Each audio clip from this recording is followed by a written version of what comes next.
Get on your knees and apologize to Adrian. Maybe he'll let you keep what's left of your dignity.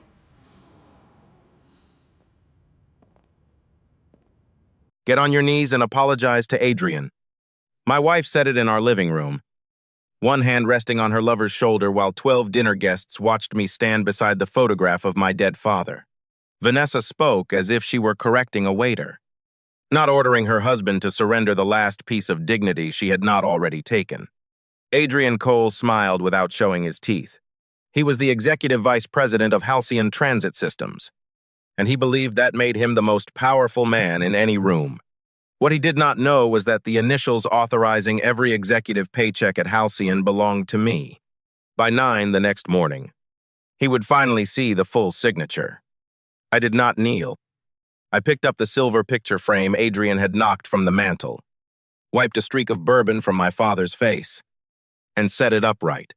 Then I told Vanessa I would give Adrian the apology he deserved in front of the people whose livelihoods he had been gambling. Her expression changed for half a second. It was enough. My name is Marcus Reed. For most of my marriage, Vanessa introduced me as a consultant between projects. The phrase made me sound harmless, vaguely employed, and too embarrassed to explain myself. I let her use it because the truth about my work was protected by contracts, and because I once believed love did not need a balance sheet to prove its value. 15 years earlier, my father and I had operated Reed Motor Works from a brick garage on the south side of Baltimore. He repaired city buses while I designed battery control systems at a folding table between tool cabinets. We had 6 employees, 1 unreliable heater, and a rule that no machine left our floor unless we would put our own family inside it. My father, Isaiah, understood failure differently from most engineers. He said a cracked bolt was rarely just a cracked bolt. It was usually the last visible confession of 10 quiet mistakes. That sentence stayed with me when one of my control modules cut battery fires by 70% and 3 national transit firms began calling our little garage. Halcyon was the smallest of those firms and the closest to bankruptcy. Its buses were aging. Its insurers were leaving, and 6,000 drivers feared losing their jobs. I licensed our system cheaply, then invested every dollar my father and I had. Within 4 years, Halcyon became one of the fastest-growing electric transit companies in the country. I did not become its public chief executive. Isaiah had watched money turn friendly faces into open hands, and I had watched publicity swallow better engineers than me. We placed our shares in Reed Infrastructure Trust, appointed an independent board, and let our attorney, Celeste Grant, appear as the trust's representative in public filings. The board knew I controlled 58% of Halcyon. The chief financial officer knew because executive compensation required my written authorization. Everyone else saw only the initials M, R, beneath a secure approval code. I preferred the workshop to the podium, and for years that arrangement protected both my family and the company from the theater of wealth. I met Vanessa at a scholarship banquet where Halcyon funded engineering students from overlooked neighborhoods. She was finishing a graduate degree in communications, sharp enough to rescue a dull room with one question. She did not know my connection to the company. She thought I was a mechanic helping with the event, and she stayed after dinner to stack chairs beside me. That memory mattered later because it was proof that something honest had once existed between us. Vanessa loved the grease beneath my fingernails before she began calling it evidence that I lacked ambition. I paid her tuition anonymously through the scholarship fund, but I never told her. I wanted her achievements to feel entirely her own. We married after 2 years. For a while, our apartment was full of late-night takeout, music from her phone, and sketches I spread across the kitchen table. She taught me how to speak without diagrams. I taught her how to change brake pads. When Isaiah toasted us, he said respect was the only roof strong enough to survive every season. My father died 7 years into our marriage. A delivery truck crossed the center line in heavy rain and struck his car before sunrise. The police called it instant. Grief was not. It arrived in small mechanical failures, a coffee cup I still filled for him, a voicemail I could not delete, a garage door I could not open without expecting his whistle. After the funeral, I withdrew from public strategy meetings and returned to research. The trust's voting structure allowed me to work quietly while Chairwoman Evelyn Brooks handled operations. I also began funding a safety lab in Isaiah's name. Vanessa interpreted my absence from headlines as retreat, and at first I did not correct her. She had joined Halcyon's communications division 18 months earlier. I disclosed our marriage to the ethics chair, placed my recusal in writing, and surrendered every vote involving her salary or promotion. Vanessa earned the job through an outside recruiter. She also believed her husband had no influence inside the company, an assumption I allowed to harden into certainty. There was pride in my silence, and some cowardice too. I wanted to know she still valued the man she had married before she saw the number attached to his name. Each time I considered telling her, she made another joke about my old truck or my workshop clothes.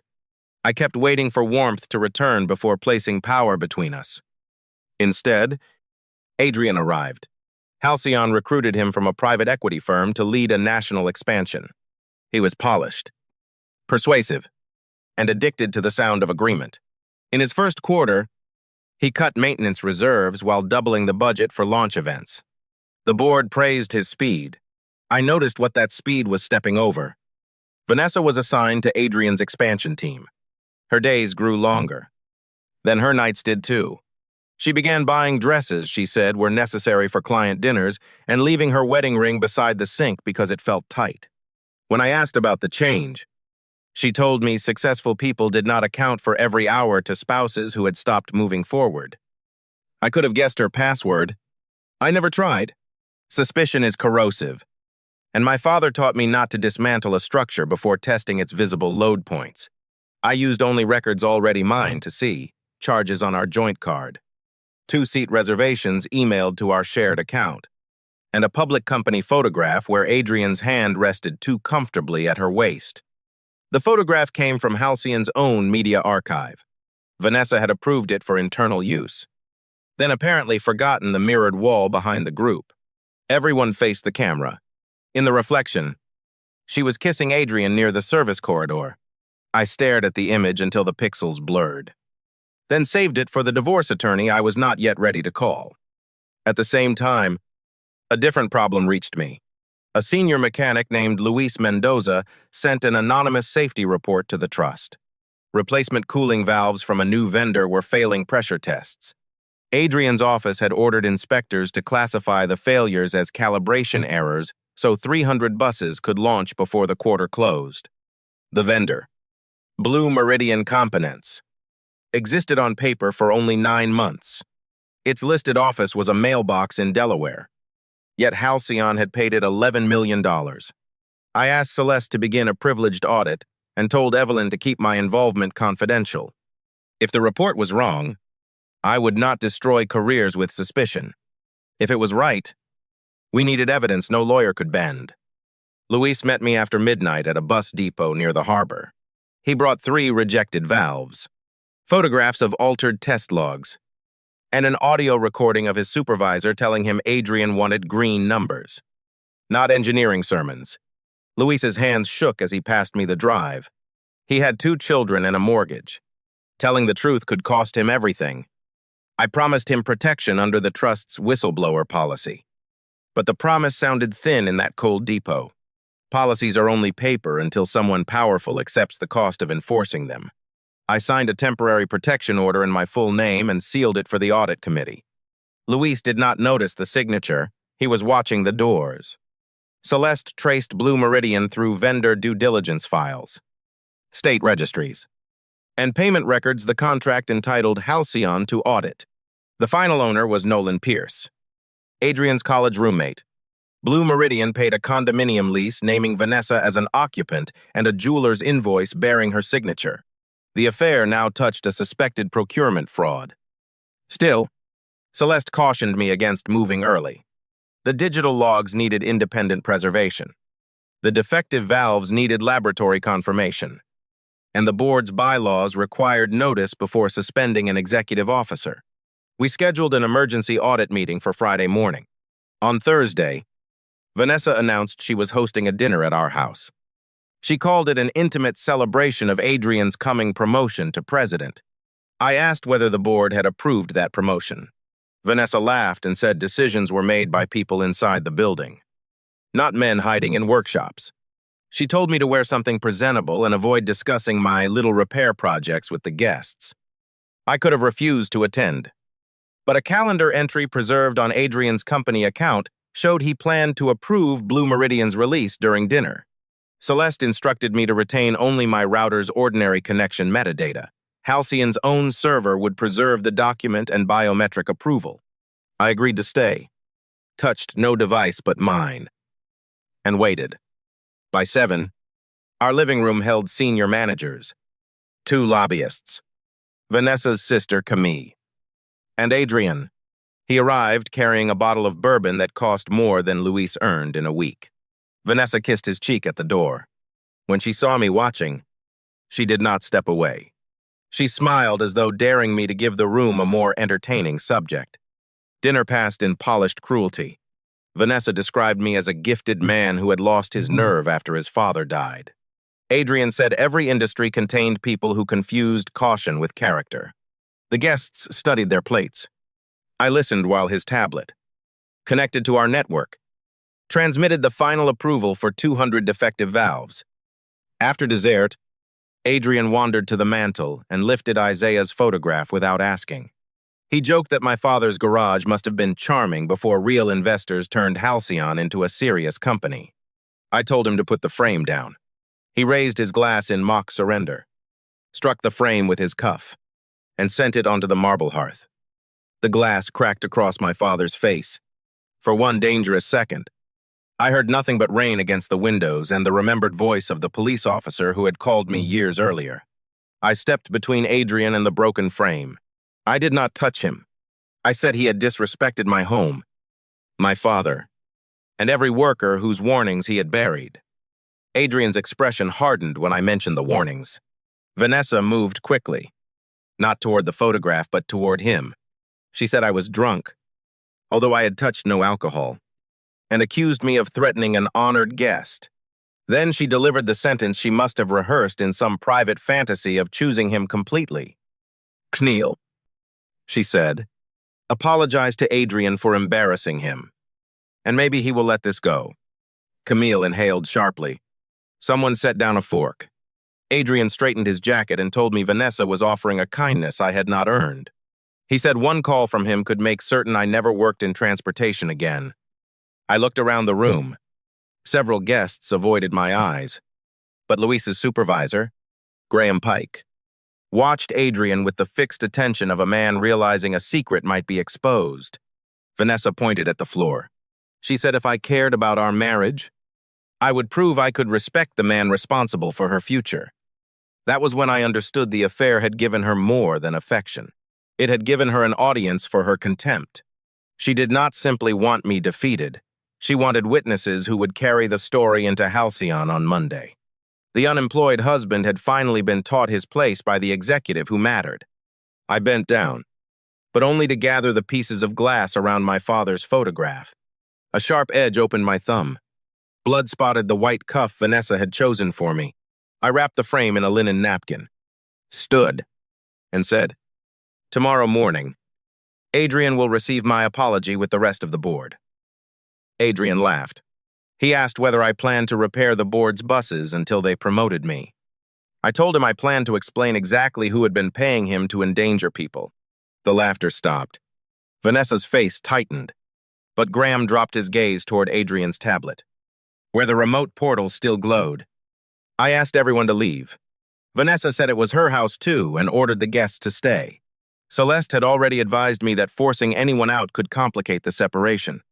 So I took my coat, the wrapped photograph, and the encrypted network log.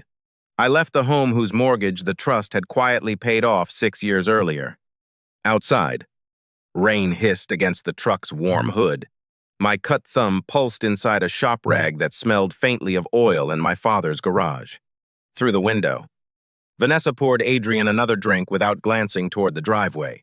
I waited for her silhouette to turn. It never did, and that stillness hurt more than her command to kneel. I drove to the old garage. Isaiah's workbench was still scarred by 40 years of tools, and his spare coveralls hung behind the door. I placed the broken frame beneath the lamp and removed each shard with tweezers. Repairing it gave my hands a task while the life I had protected separated into clean, painful pieces. At 1 in the morning, Celeste arrived with coffee and the preliminary audit. The laboratory had confirmed that Blue Meridian's valves could seize under sustained summer heat. The email archive showed Adrian had received the warning twice. The new network log proved he had authorized shipment after both notices. There was one weakness. We could prove Vanessa used the condominium and accepted gifts, but not that she knew they came from vendor kickbacks. Celeste warned me not to turn heartbreak into evidence. If Vanessa had violated policy, the investigators would establish it. My authority could not become a weapon for conclusions I merely wanted to be true. I appreciated the warning, even though it cut. My father had built Halcyon to keep people safe, not to give his son a grander way to punish an unfaithful wife. I signed the emergency agenda. Suspend the valve rollout. Protect the whistleblowers. Preserve all records. And place Adrian on administrative leave pending investigation. The final item concerned executive compensation. Adrian's contract allowed immediate withholding of bonuses if he concealed a material safety risk. His coming promotion included a $4 million equity grant. I wrote authorization denied beneath the proposal, then signed Marcus Isaiah Reed instead of the initials he had seen for 3 years. Celeste looked at the page and asked whether I was ready for the name to become public. Once the board minutes circulated, reporters would connect the trust, the patents, and the controlling shares. My quiet life would end. I looked at the cracked line running across my father's photograph and said quiet had stopped protecting what mattered. Vanessa called 17 times before sunrise. Her first messages were angry, accusing me of humiliating her guests. The next ones were practical. She wanted to know what I meant by paying Adrian. By the last message, she sounded almost gentle. She said we had both been emotional and should talk before I did something irreversible. I did not answer. At 6:30, Evelyn Brooks met us at Halcyon headquarters. She had spent the night reviewing the files with outside counsel. Evelyn was not sentimental. She had run transit systems through strikes, hurricanes, and a cyber attack. When she saw the valve test, she closed her eyes for 3 seconds. If one of these buses catches fire with passengers aboard, no speech repairs it, she said. Then she asked why Adrian believed his promotion was guaranteed. Under the litigation hold, Halcyon's archive had preserved Vanessa's messages from her company account. She called Evelyn ceremonial and claimed Adrian controlled enough managers to force approval. Evelyn read them twice. The emergency meeting began at 8. 7 directors sat around the walnut table while outside counsel joined by secure video. Adrian arrived 9 minutes late with Vanessa beside him. Although she had not been invited, he wore the same suit from dinner and carried the confidence of someone expecting an apology to be delivered on corporate carpet. He stopped when he saw me seated at the head of the table. Vanessa whispered something to him. Adrian asked Evelyn why a non-employee had access to a confidential meeting.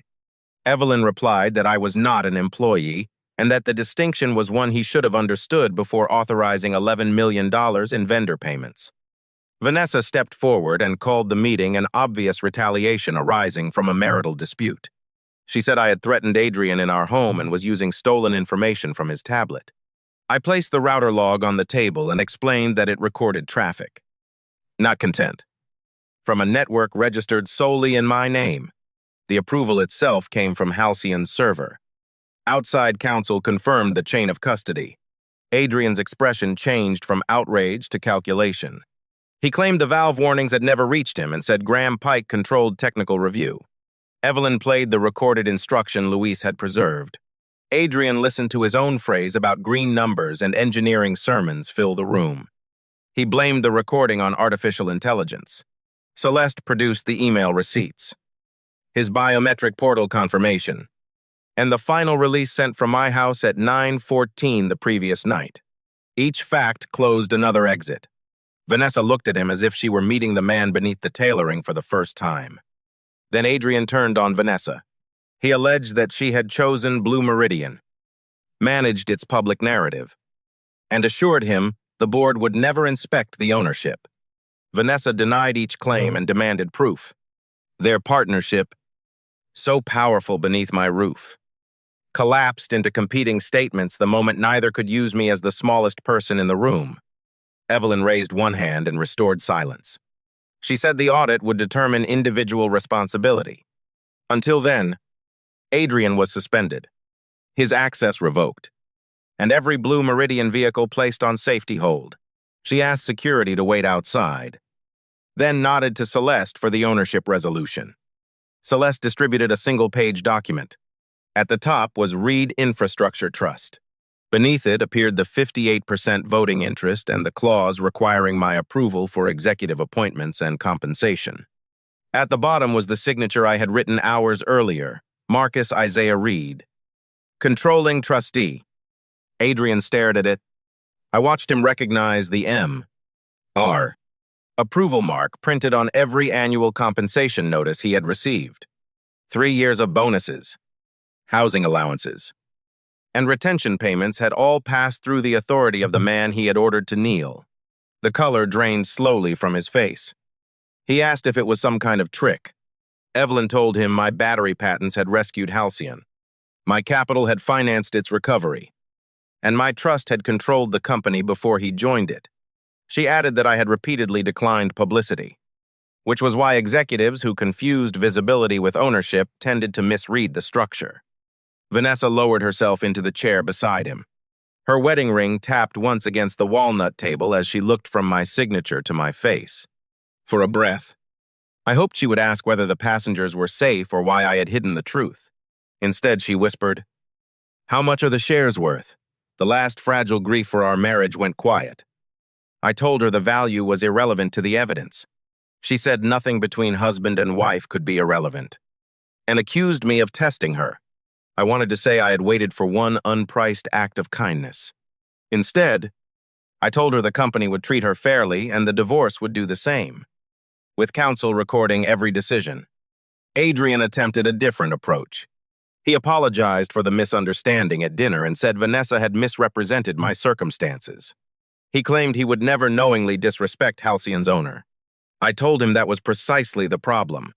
He should not require ownership papers before treating a mechanic, a whistleblower, or a husband like a human being. Outside counsel read the suspension notice. Adrian's base salary would continue during the investigation as required by contract. But the bonus and equity grant were frozen. The company would notify regulators and transit clients about the defective components. There would be no quiet settlement purchased with passenger safety. Security collected Adrian's badge and phone. When he stood, his chair rolled backward and struck the wall.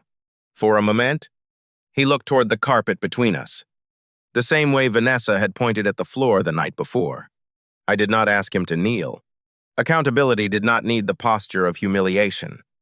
Vanessa remained after he left. She asked the board for privacy, but Evelyn said anything concerning company conduct required counsel present. Vanessa began to cry carefully, without disturbing her makeup.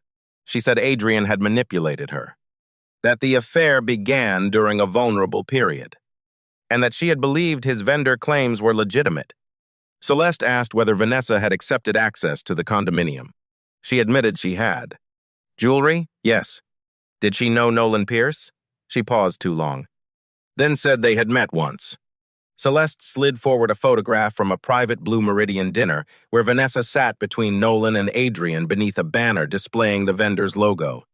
Vanessa stopped crying. She requested her own attorney, the first sensible decision she had made that morning.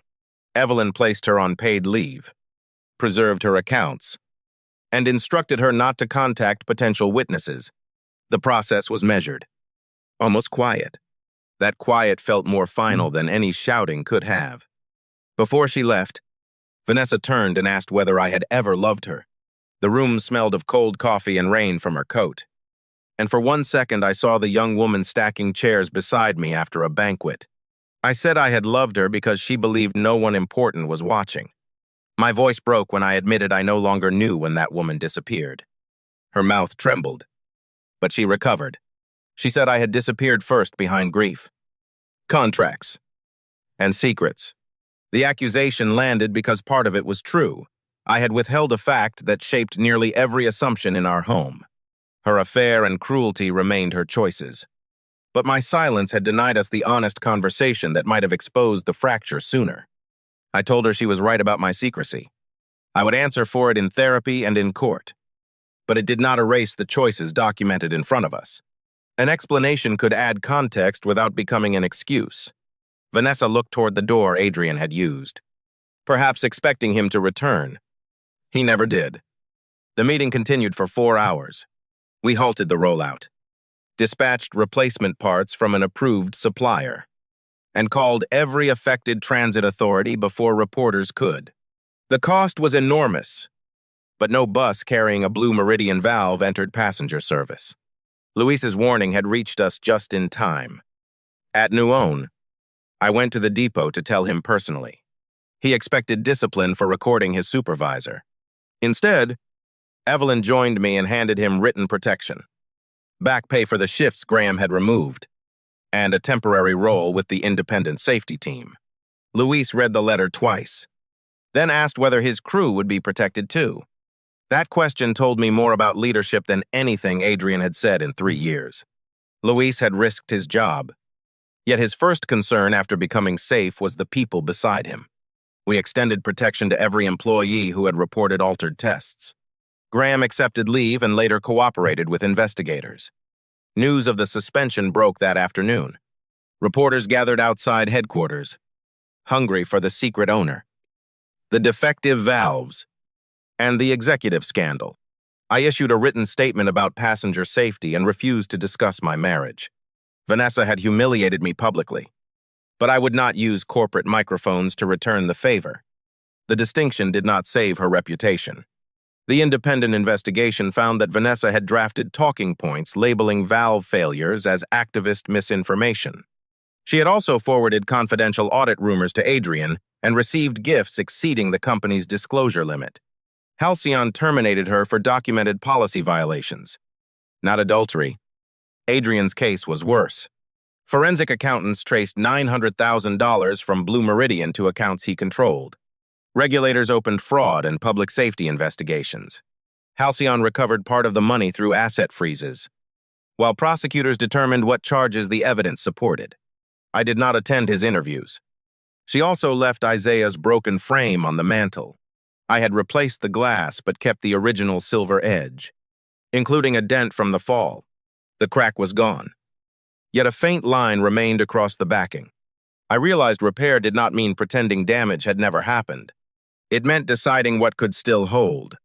The divorce negotiations were less dramatic than strangers online later imagined.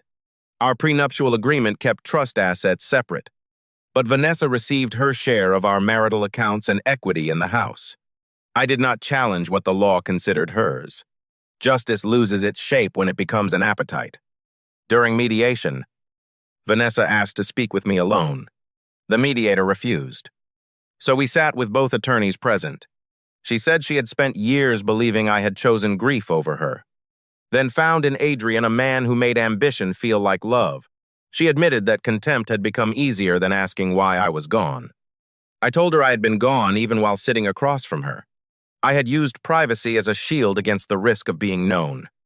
And when I sensed her respect fading, I made the marriage into a silent experiment she did not know she was taking. I regretted that failure of honesty. I did not regret refusing to kneel. She asked whether the result would have been different if she had apologized before the board meeting. I said an apology might have changed how I remembered her, but not the evidence or the marriage. Some doors close because anger slams them. Others close because truth finally shows there was no room behind them. The board asked me to become chief executive. I declined. Public leadership required a talent for visibility I still did not possess. And Halcyon needed institutional repair, not a founder's return as a hero. Evelyn remained chair, while we recruited a transit operator with 30 years of safety experience as CEO. I accepted a different role, chief engineering steward, with authority over safety standards but no control over hiring relatives or personal disputes. We rewrote the bylaws so no majority owner could quietly stop an investigation, including me. Power is safest when it signs away some of its own convenience. Luis became Deputy Director of Field Integrity after completing management training. His team created a reporting channel that bypassed operational executives and went directly to an independent board committee. The first month produced 37 reports. Most were minor. That was the point. Small failures should be heard before they become funerals. We also converted Reed Motorworks into a paid apprenticeship center. Isaiah had believed skill without access was another locked door. So we opened the garage to mechanics, returning caregivers, and adults changing careers. Every apprentice received tools, wage, and a guaranteed interview with one of Halcyon's regional maintenance teams. On the day the first class arrived, I found my father's rule painted above the bay doors. No machine leaves this floor unless we would put our own family inside it.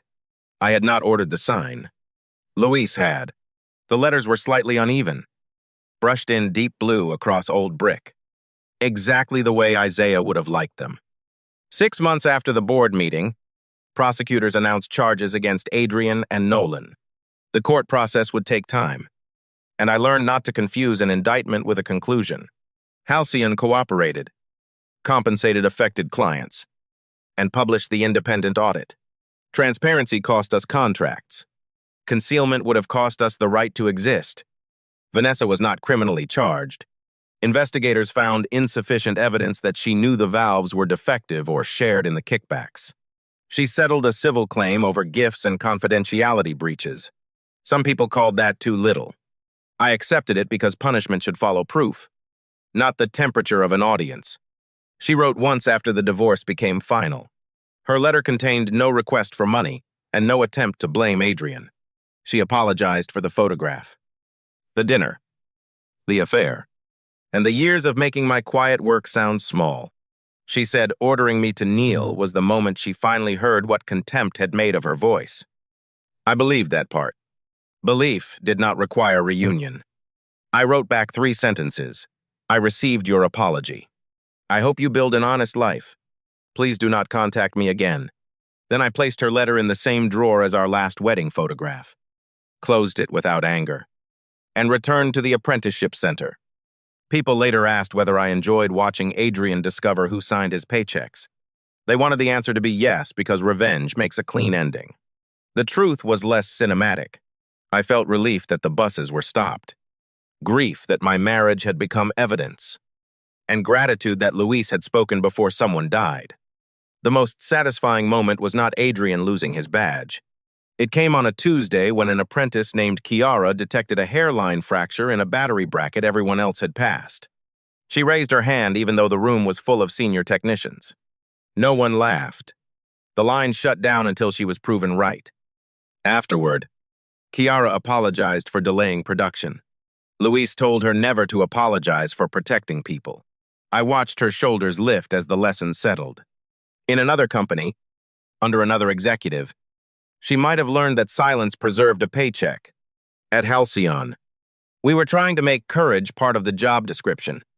There are nights when I wonder whether telling Vanessa the truth earlier would have saved us. Perhaps wealth would have delayed her contempt or dressed it in better manners. Perhaps honesty would have exposed our fracture sooner. I will never know with certainty. Regret is useful only when it becomes instruction for the life that remains. My instruction was simple. Secrecy can protect a company, but it cannot nourish a marriage. I had been right to shield Halcyon's governance from publicity and wrong to let that shield become a wall at home. Vanessa chose betrayal. I chose distance. Naming both truths did not make them equal. It made my future clearer. 1 year after that dinner, Halcyon held its safety summit in the old garage instead of a hotel ballroom. There were no crystal chandeliers, only folding chairs between restored buses and sunlight through the bay doors. Evelyn invited Luis to give the keynote. He spoke for 12 minutes and never mentioned Adrian's name. He talked about the night he nearly deleted the valve report because his daughter needed braces and he could not risk unemployment. Then he described the sealed protection order bearing my full signature. He said he had learned that leadership was not the loudest person above you. It was the person willing to stand beneath the consequences. When the applause ended, Luis handed me a small envelope. Inside was the shop rag I had used on my bleeding thumb the night of the dinner. washed clean except for one rust-colored mark. He had found it near Isaiah's bench after I left. On a cream card, in careful block letters, he had written, "You never asked us to kneel." I framed that card beside my father's rule, not because I believed I had behaved perfectly, but because it named the kind of company we were still learning to become. A workplace should not require humiliation as proof of loyalty. A marriage should not either. Respect offered only to power is not respect at all. Vanessa once pointed to the floor and believed my future depended on obeying her. Adrian once believed a title gave him ownership of every person below it. By morning, both discovered that the quiet man they dismissed held the vote they had tried to corrupt, but the signature mattered less than what it protected. I did sign Adrian's paychecks. I signed the order that froze his bonus too. Yet if all I had done was trade his humiliation for mine, my father's work would have ended as another instrument of ego. The real victory was 300 buses pulled from danger and one frightened mechanic returning home with his job intact. My father used to say the last visible crack was a confession of 10 quiet mistakes. My marriage, Adrian's fraud, and Halcyon's broken reporting system had all been confessing for years. I finally listened. Then we repaired what could hold, removed what could not, and refused to paint over the fracture. So when people tell this story as the night a powerless husband revealed he owned the company, I correct them. I was never powerless. I was silent. And silence can resemble weakness to people who only recognize force. The difference is that weakness needs rescue. Silence needs a moment, a reason, and sometimes a signature. I never gave Adrian the apology, Vanessa demanded. I gave him due process, preserved evidence, and the same contractual protections he had denied others. That was harder than revenge and more faithful to the man in the dented frame. No one knelt in the boardroom. The truth arrived standing, and so did I.